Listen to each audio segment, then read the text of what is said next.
This is my discussion slash review for 911 Season 6, Episode 2, titled Crash and Learn.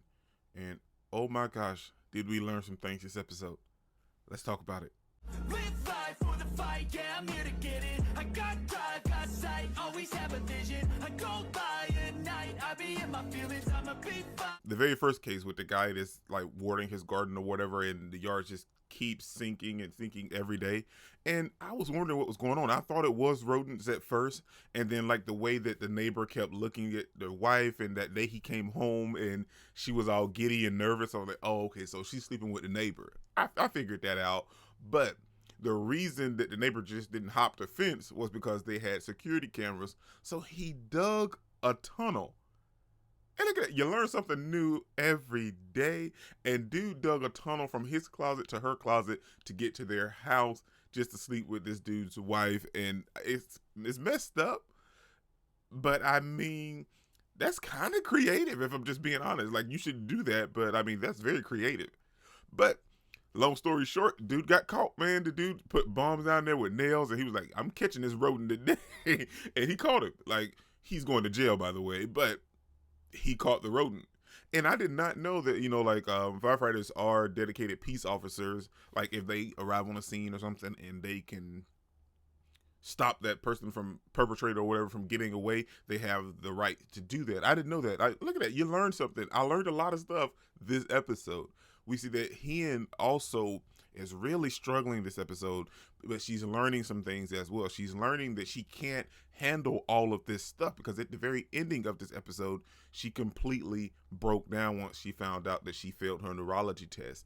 And I feel like the entire episode, we see Hen putting in all this work, studying, doing stuff for Denny, being the captain, or interim captain, while Bobby's away. She's doing a lot of stuff, and a lot of stuff was on her plate. And I said that last week, that she cannot handle all of this stuff.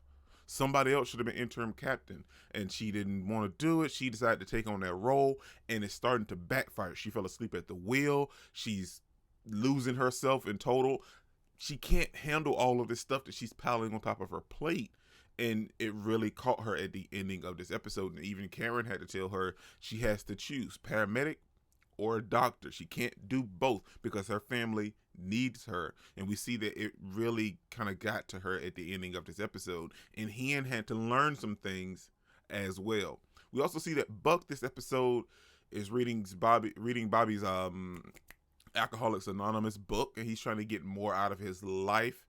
And I feel like this season we see that Buck and Hen are the ones that's going to actually be going through things, because we know that last season it was Eddie and Chimney, and Bobby a little bit as well, but now it's Hen and Buck who's going to be dealing with life as a whole overall, if you will, because now they're both struggling in their lives. And I feel like that's what this season is probably going to be dedicated to. At least half of the season is going to be dedicated to. But Buck had to learn some things this episode as well, basically about being happy in life, because they ended up at this case where the ceiling kind of fell on these people, and this one particular dude, he was kind of bored and kind of upset at his life, because he done everything that you're typically supposed to do: get married, have kids, have a job, retire, then you just live your life. So he decided to do all that, but he really wasn't quite fulfilled or happy. And Buck is kind of feeling that same kind of trend. He's doing all this stuff. He's got a great job, got a great family, friends and everything, but he's not quite happy with himself just yet. Then he's never had a real fully successful relationship. He doesn't really know how to handle that. So trying to get more out of his life, Buck ends up talking to this dude, and this dude kind of figures out the whole meaning of it all. He figures out the happiness part, but he dies before he can share that information with Buck. And Buck is kind of reeling a little bit from losing this guy, and trying to find the meaning of life and trying to find the meaning of happiness in his life. And I feel like Buck is one of those people that he needs that stability. You know what I'm saying? And he has stability in his life, but not like that happiness stability, if you will. And Buck had to learn some things this episode. We'll see how that goes forward in the rest of the season, but Buck and Hen are the ones that's going to have to learn something this season. Then let's talk about Athena.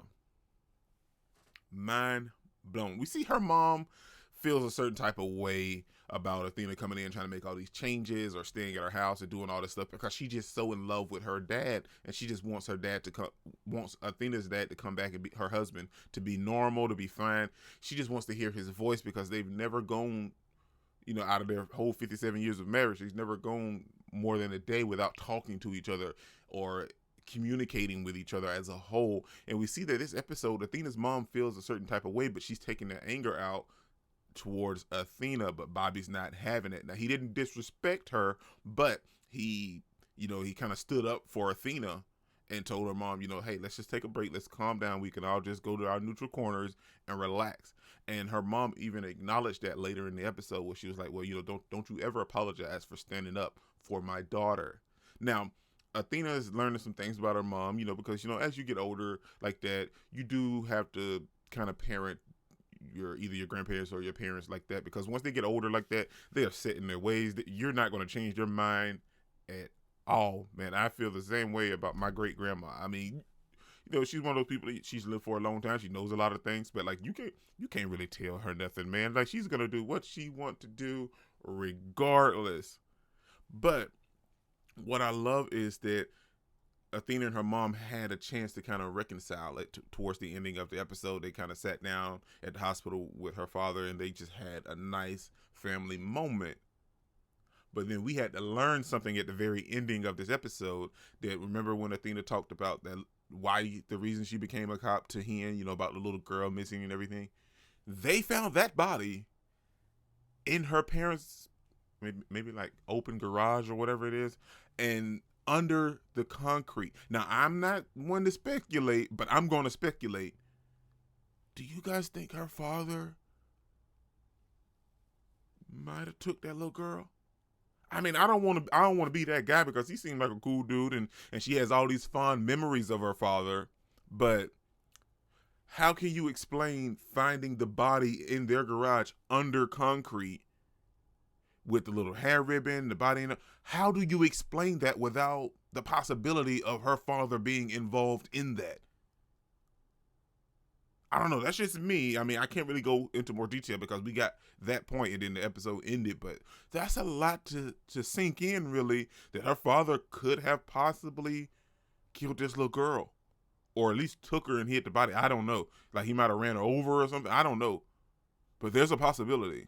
Then we have the new 911 operator guy, NOOO. Him and Maddie seem to be getting along pretty well. And Maddie's kind of taking him under her wing a little bit, trying to help him understand the difficulties of being a 911 operator and trying to get a better consensus of the job and understand what comes with it and everything. So I like that aspect as well because, we don't have May at the 911 center anymore. So it's just Maddie and Josh every time we see occasionally. So having this other guy, NOOO, be a part will have more than just Maddie to focus on at the 911 call center. But episode was great. But I'm just so much more in tuned into. I want to know about this little girl. This was incredible. Don't forget to smash the like button until you can't smash any more. Comment down below, and I'll be sure to respond to each and every one of them and subscribe. Peace out. Hey, yeah, I cannot complain because today, yeah, I'm doing